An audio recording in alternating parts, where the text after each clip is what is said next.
গরু 200 টাকা করে। কিন্তু আমার হলো যে আমি এখন ওই জায়গায় বার্গেটিং করবো না। মোটামুটি 3 ঘন্টা সব হয়ে যায়।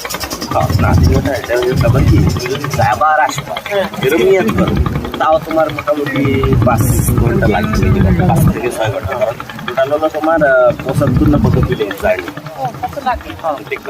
টেকনাফে জিরো টেকনাফ লেখা থাকে না, ওই পর্যন্ত অত দূর মানুষ যায় না। মানুষ যায় হলো পাটুয়া টেকনিস, পাটুয়া টেকনিস একদম লাস্টের যে বীজটা ওইটা, ওই পর্যন্ত হলো তোমার মনে হয় 40 না 47 কিলো মোটামুটি।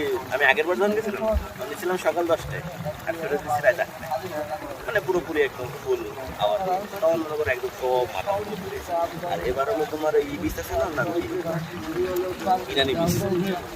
ইরানি বীজ পর্যন্ত গেছি, ওই যে নতুন একটা দুবাই স্টাইল হোটেল আছে না, ওই ইনারি পিছনে অপোজিটে হয়। ওই জায়গায় পর্যন্ত গেছি। কাঠের ওই অনেক সুন্দর একটা ভিউ ছিল, প্রাইভেট বিচ ছিল, ওই জায়গার নাম ছিল খাইছি দাইছি। আর একটা ফটোগ্রাফারের জোর করে ছবি তুলেছি, ও মেলাক্ষণ ঘুরতে টাকা তবে 100। তুমি 1000 ছবি দিল, 50 ছবি দিল, আমি কিন্তু জানি না, 100 টাকাই দেবো।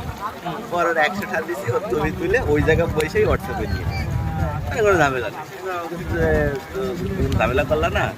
তবে আপনার 100 টাকা ছবি কিন্তু হইলে আপনি আরো ছবি পান, আপনি রাখেন। হয়তো ভাই আপনি যদি বলে দেন আগে, তাহলে ওরা বেশি করলেন না। যদি আপনি দেখা গেল বললেন না, তখন মানুষ আনলিমিটেড করবে। দেখ পরে আইসি আসে, পরে ওই বলছে যে আমি তো 1.5 লক্ষ নাকি, তাও ভাই ভাই আপনার 1 টাকাও দেওয়া লাগবে, আপনি জানছেন। আমি একটু চেক টেক করে নেন না ভাই, হয় না না ভাই, সমস্যা নেই।